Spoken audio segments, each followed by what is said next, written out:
Hello guys, welcome to Chem Boost again. तो आज हम लेकर के आए हैं आपके लिए स्ट्रक्चर एंड बॉन्डिंग का लेक्चर नंबर 13, जिसमें हम बेसिकली डिस्कस करने वाले हैं हाइड्रोजन बॉन्डिंग के बारे में।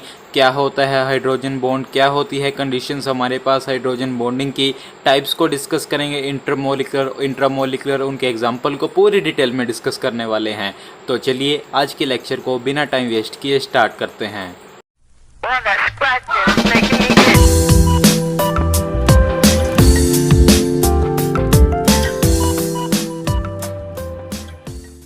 तो चलिए डियर स्टूडेंट्स, पेन और नोटबुक साथ लेकर के बैठें, नोट्स लिखने के लिए रेडी रहें।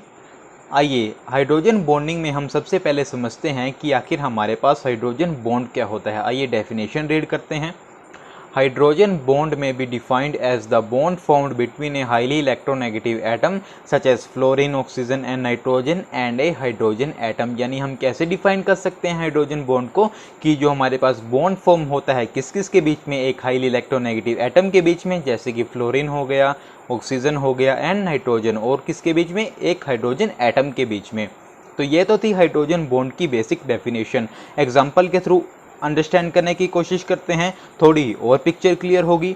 हम यहाँ पर कंसीडर कर रहे हैं माय डियर HX के मॉलिक्यूल को, और X यहाँ पर हमारे पास क्या है, एक हाईली इलेक्ट्रोनेगेटिव एटम। कंसीडरेशन के लिए हम X को F ले सकते हैं। अब देखिए माय डियर, जो HX का मॉलिक्यूल है उसमें ये तो ऑब्वियस है कि X की इलेक्ट्रोनेगेटिविटी ज़्यादा है हाइड्रोजन से। अब देखिए माय डियर, X की इलेक्ट्रोनेगेटिविटी ज़्यादा होने के कारण जो इस बॉन्ड में हमारे पास इलेक्ट्रॉन है वो ज़्यादा किसकी तरफ अट्रैक्ट रहेंगे, बोलिए, वेरी नाइस, X की तरफ ज़्यादा अट्रैक्ट रहेंगे। क्यों? क्योंकि इसकी इलेक्ट्रोनेगेटिविटी ज़्यादा है। अब इलेक्ट्रॉन इसकी तरफ अट्रैक्ट होने के कारण इसके ऊपर कौन सा चार्ज आ जाएगा, डेल्टा नेगेटिव, और इसके ऊपर कौन सा आ जाएगा, डेल्टा पॉजिटिव। इसी तरीके से जब हम एक और मॉलिक्यूल लेंगे HX का, उसमें भी हमारे पास सिमिलर सिनेरियो होने वाला है, डेल्टा नेगेटिव डेल्टा पॉजिटिव। इसी तरीके से जब हम तीसरा मॉलिक्यूल लेंगे।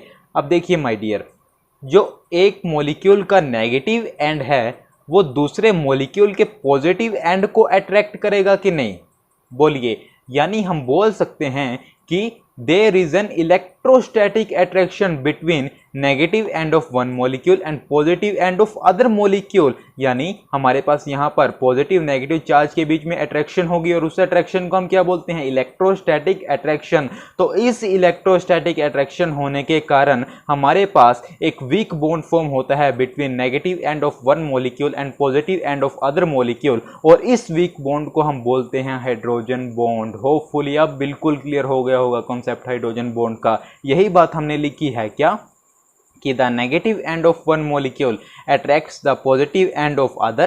As a result of this electrostatic attraction, एक weak bond is formed between them. This bond is called hydrogen bond, और इसे हम रिप्रेजेंट करते हैं बाय डॉटेड लाइंस। देखिए यहाँ पर हमारे पास हाइड्रोजन बॉन्ड की फॉर्मेशन हो रखी है, इसलिए हमने इन्हें डॉट से दिखाया हुआ है।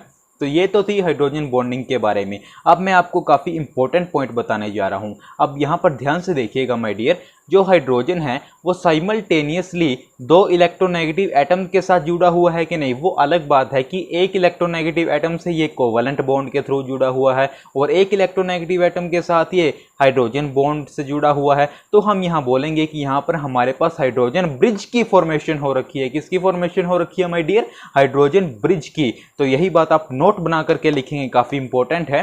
क्या कि as a result of hydrogen bonding a hydrogen atom links with two electronegative atoms simultaneously, one by covalent bond and other by hydrogen bond, hence it's said to form a hydrogen bridge. तो एक बार मैं आपके लिए पूरी story को recap कर लेता हूं, फिर आप इसे नोट कर लीजिएगा। हम देख रहे हैं हाइड्रोजन बॉन्डिंग। सबसे पहले हमने देखा कि आखिर हमारे पास हाइड्रोजन बॉन्ड क्या होता है। हमने देखा कि हमारे पास जब बॉन्ड फॉर्म होता है किसी हाईली इलेक्ट्रोनेगेटिव एटम के बीच में, और ज़्यादातर वो कौन से होते हैं, FO एंड N, और एक हाइड्रोजन एटम के बीच में जब फॉर्म होता है वो बॉन्ड, तो हमारे पास उस बॉन्ड को हम क्या बोलते हैं, हाइड्रोजन बॉन्ड। ये है हमारे पास उसकी बेसिक डेफिनेशन। फिर हमने उसे एग्जांपल के थ्रू काफ़ी इजीली अंडरस्टैंड करने की कोशिश की कि हमारे पास जो नेगेटिव एंड और पॉजिटिव एंड के बीच में इलेक्ट्रोस्टैटिक अट्रैक्शन होगी, उसकी वजह से एक वीक बॉन्ड फॉर्म होगा, और उस वीक बॉन्ड को हमने क्या नाम दिया, हाइड्रोजन बॉन्ड। उसके बाद हमने देखा कि जो हाइड्रोजन है वो साइमल्टेनियसली दो इलेक्ट्रोनेगेटिव एटम के साथ लिंक है, तो हम बोलेंगे कि यहाँ पर हमारे पास किसकी फॉर्मेशन हो रखी है, हाइड्रोजन ब्रिज की। तो आप इसे नोट करें, फिर हम चलते हैं लेक्चर के नेक्स्ट सेगमेंट की तरफ। तो चलिए डियर स्टूडेंट्स, अब हम देखते हैं कि हमारे पास हाइड्रोजन बॉन्डिंग की फॉर्मेशन की क्या क्या कंडीशंस होती हैं।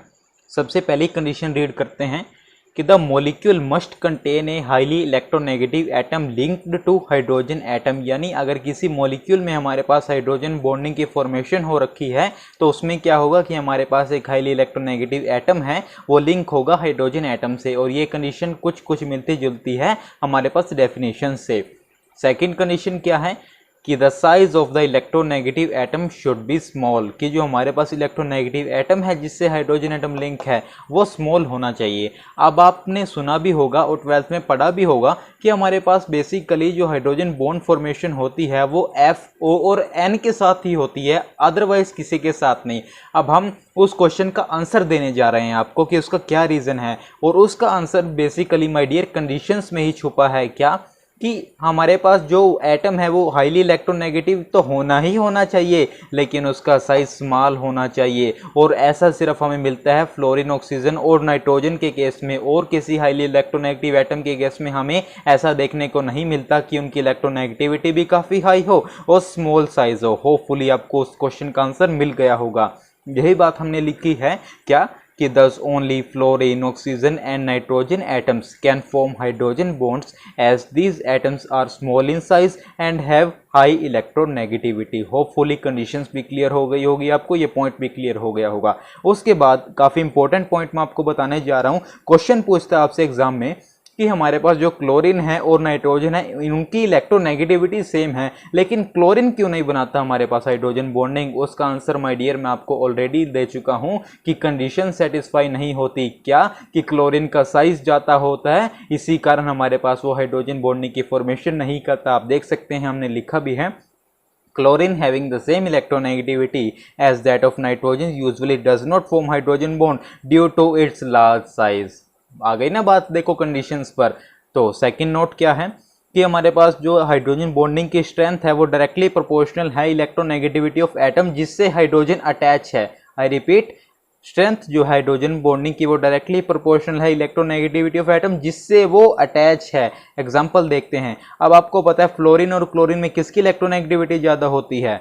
वेरी नाइस, फ्लोरीन की। तो हमारे पास जो HF बॉन्ड है उसे तोड़ने के लिए यानी जो बॉन्ड डिसोसिएशन एनर्जी है वो हमें देनी पड़ती है वो 41.8 किलो जूल पर मोल, और जो HCl है उसकी जो बॉन्ड डिसोसिएशन हमें देनी पड़ती है वो है 29.3 किलो जूल पर मोल। देख सकते हैं ये पॉइंट वैलिड हो रहा है कि नहीं, कि जितनी ज़्यादा इलेक्ट्रोनेगेटिविटी एटम की जिससे हाइड्रोजन अटैच है उतनी ही ज़्यादा हमारे पास बॉन्ड डिसोसिएशन एनर्जी यानी उतनी ही स्ट्रेंथ बॉन्ड की, और उतना ही उन्हें तोड़ने के लिए हमें ज़्यादा एनर्जी देनी पड़ेगी। होपफुली ये भी पॉइंट बिल्कुल क्लियर हो गया हो, काफ़ी इंपॉर्टेंट है। MCQ में आपसे ये दे करके पूछेगा, पक्का देख लेना, काफ़ी एग्जाम में पूछा भी हुआ है।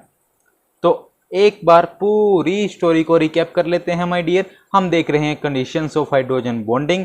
पहला पॉइंट क्या देखा हमने कि हमारे पास मॉलिक्यूल में अगर हाइड्रोजन बॉन्डिंग की फॉर्मेशन हो रखी है तो वहाँ पर क्या होगा कि हाइड्रोजन एटम पक्का लिंक होगा किसी हाईली इलेक्ट्रोनेगेटिव एटम के साथ। दूसरी कंडीशन कि हमारे पास जो साइज है इलेक्ट्रोनेगेटिव एटम का वो स्मॉल होना चाहिए, और इसी रीज़न के कारण हमारे पास सिर्फ फ्लोरीन, ऑक्सीजन और नाइट्रोजन के साथ ही हमें हाइड्रोजन बॉन्डिंग देखने को मिलती है, अन्य किसी के साथ नहीं। नोट में हमने यही बात की कि क्लोरीन की इलेक्ट्रोनेगेटिविटी नियरली या सेम है किसकी इलेक्ट्रोनेगेटिविटी से? नाइट्रोजन से। तो हमारे पास वो क्यों नहीं बनाता भाई हाइड्रोजन बॉन्डिंग? क्योंकि वो ये कंडीशन नहीं सेटिस्फाई करता कि हमारे पास उसका साइज स्मॉल हो। क्लोरीन के केस में हमारे पास उसका साइज लार्ज है। उसके बाद हमने देखा कि हमारे पास जो हाइड्रोजन बॉन्डिंग की स्ट्रेंथ है वो डायरेक्टली प्रोपोर्शनल इलेक्ट्रोनेगेटिव एटम से जिससे वो अटैच है। एग्जांपल देखिए फ्लोरीन की इलेक्ट्रोनेगेटिविटी ज़्यादा है तो ये इस बॉन्ड की स्ट्रेंथ ज़्यादा होगी, आप देख भी सकते हैं। इसकी बॉन्ड डिसोसिएशन एनर्जी यानी इस बॉन्ड को तोड़ने के लिए एनर्जी हमें जो देनी पड़ रही है वो कितनी है? 41.8 किलो जूल पर मोल, और HCl के लिए हमारे पास कितनी है? 29.3 किलो जूल पर मोल। तो आप इसे नोट करें, काफ़ी इंपॉर्टेंट सेगमेंट है ये भी। इसके बाद हम चलते हैं हमारे लेक्चर के नेक्स्ट सेगमेंट की तरफ। तो चलिए डियर स्टूडेंट्स, अब हम देखते हैं आखिर कि हमारे पास हाइड्रोजन बॉन्डिंग के कितने टाइप्स होते हैं। बेसिकली हमारे पास जो हाइड्रोजन बॉन्डिंग है वो 2 टाइप्स की होती है। पहली होती है intermolecular hydrogen bonding and second होती है इंट्रामोलिकुलर हाइड्रोजन बॉन्डिंग। क्या होती है intermolecular hydrogen bonding and intramolecular hydrogen bonding? आइए डिटेल में डिस्कस करते हैं। सबसे पहले हम डेफिनेशन रीड करते हैं इंटरमोलिकुलर हाइड्रोजन बॉन्डिंग की। when hydrogen bonding takes place between different molecules of the same or different compounds, it is called intermolecular hydrogen bonding। यानी माय डियर, अगर हमारे पास हाइड्रोजन बॉन्डिंग फॉर्म हो बिटवीन डिफरेंट मॉलिक्यूल, और जो वो different molecules हैं वो सेम कंपाउंड्स के भी हो सकते हैं और डिफरेंट कंपाउंड्स के भी हो सकते हैं, तो ऐसी बॉन्डिंग को हम क्या बोलते हैं my dear? Intermolecular hydrogen bonding. Example देखते हैं, आपको डेफिनेशन बिल्कुल क्लियर हो जाने वाली है। देखिए हम यहाँ पर डिफरेंट मॉलिक्यूल्स ले रहे हैं लेकिन वो सेम कंपाउंड के हैं माय डियर। देख लीजिए HF। अब अभी हमने मैकेनिज्म डिस्कस किया हाइड्रोजन बॉन्डिंग का कि हमारे पास मॉलिक्यूल में जो नेगेटिव एंड है वो दूसरे मॉलिक्यूल के पॉजिटिव एंड को बाय इलेक्ट्रोस्टैटिक अट्रैक्शन अट्रैक्ट करता है और उनके बीच एक वीक बॉन्ड फॉर्म होता है जिसे हमने क्या नाम दिया था my dear? Hydrogen bond. Very nice. और कैसे रिप्रेजेंट करते हैं हम उसे?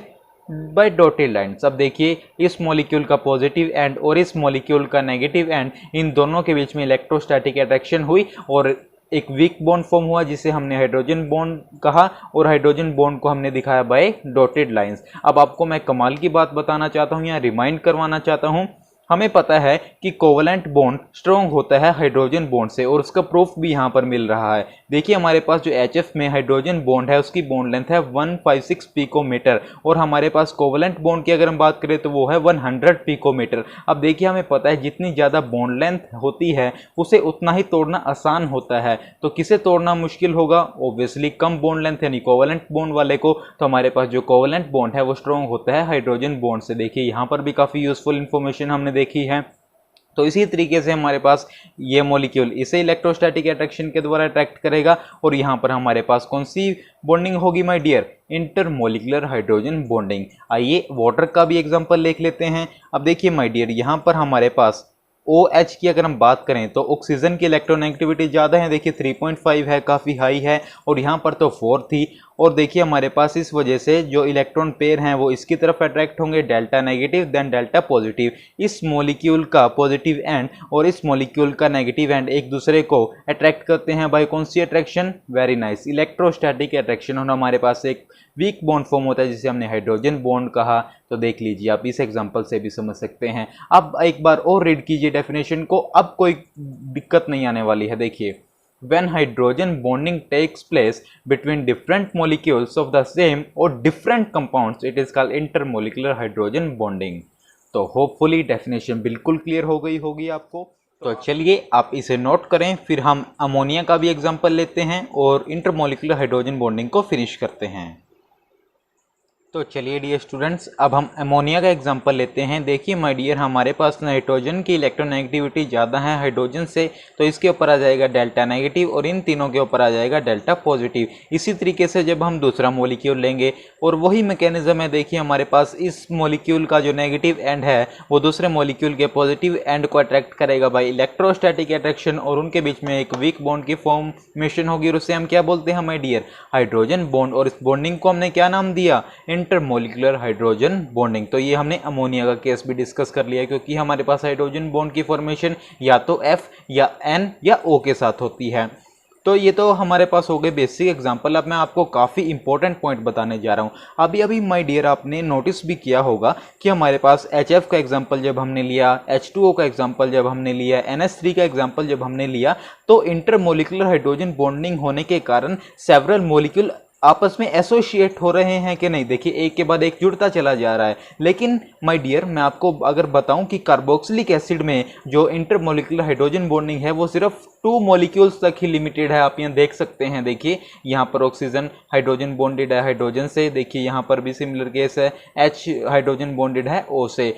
और आपसे एग्जाम में पक्का पूछा जाता है ये क्वेश्चन कि हमारे पास जो कार्बोक्सिलिक एसिड के मॉलिक्यूल हैं वो डाइमर क्यों फॉर्म करते हैं, तो आपको क्या रीजन देना है? It is due to intermolecular hydrogen bonding. काफी इंपॉर्टेंट पॉइंट है, यही बात हमने लिखी भी है।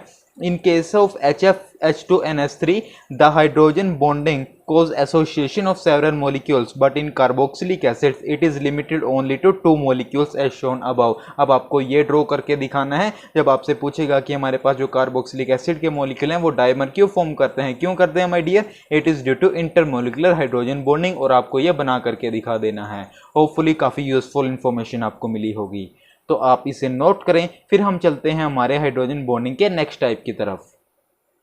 तो चलिए माय डियर, अब हम डिस्कस करते हैं इंट्रामोलिकुलर हाइड्रोजन बॉन्डिंग को। आइए डेफिनेशन रीड करते हैं।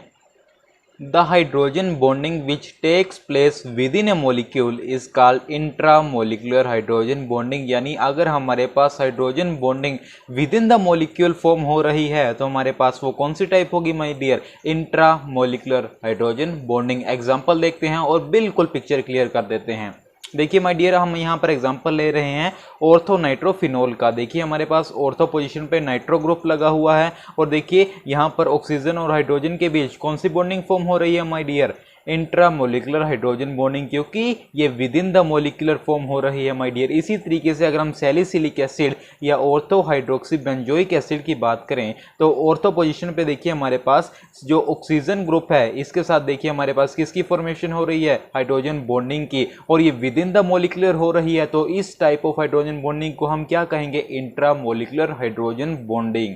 यानी अगर हमारे पास डिफरेंट मोलिक्यूल या तो सेम कंपाउंड के हो या डिफरेंट, उनके बीच में हाइड्रोजन बॉन्डिंग है तो कौन सा टाइप होगा my dear? Intermolecular hydrogen bonding. अगर हमारे पास हाइड्रोजन बॉन्डिंग की formation within the molecule हो रही है तो हमारे पास कौन सी बॉन्डिंग है my dear? Intramolecular hydrogen bonding. ये देखिए हमने एग्जांपल भी डिस्कस कर दी। मैं आपको एक इंपॉर्टेंट बात बताऊं कि जो इंटरमोलिकुलर हाइड्रोजन बॉन्डिंग है इसे हम चिलेशन भी बोलते हैं। क्या बोलते हैं माय डियर? चिलेशन। इस नाम से भी कई बार आपसे एग्जाम में पूछ सकता है, तो आप इसे नोट करें। फिर हम कुछ एक कंडीशंस देखते हैं जो जरूरी होती है हमारे पास इंट्रामोलिकुलर हाइड्रोजन बॉन्डिंग के लिए। तो चलिए माय डियर, अब हम इंट्रामोलिकुलर हाइड्रोजन बॉन्डिंग की कुछ कंडीशंस को लिखते हैं, फिर हम उन्हें एक्सप्लेन करते हैं आपको। क्या है पहली condition? The molecule should contain two groups such that one group contains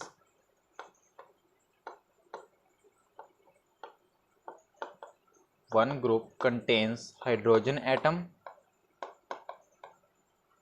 linked to a highly electronegative atom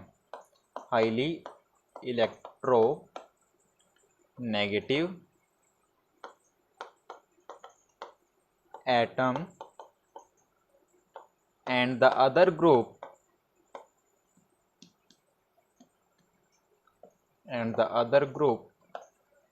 should also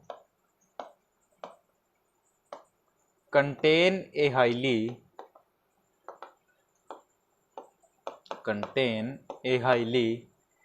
electronegative atom linked to a lesser electronegative atom।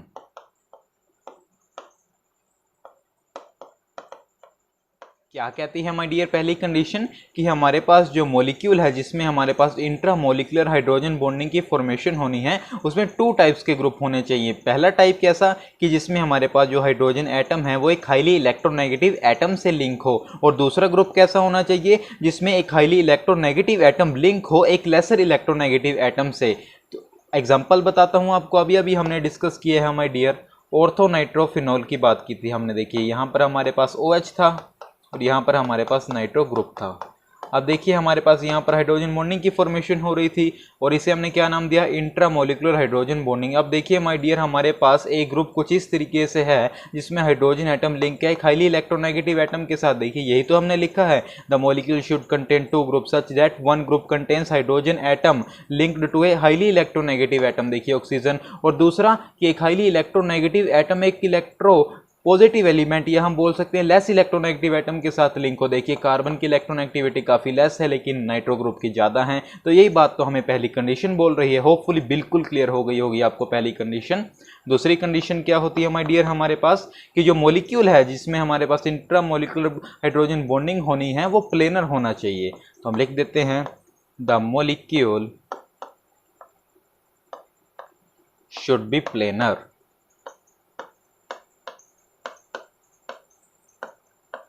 Third condition क्या है हमारे पास कि the hydrogen bonding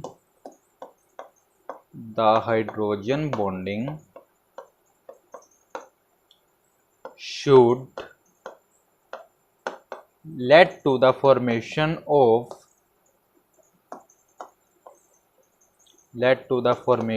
of either a 5 or 6 membered ring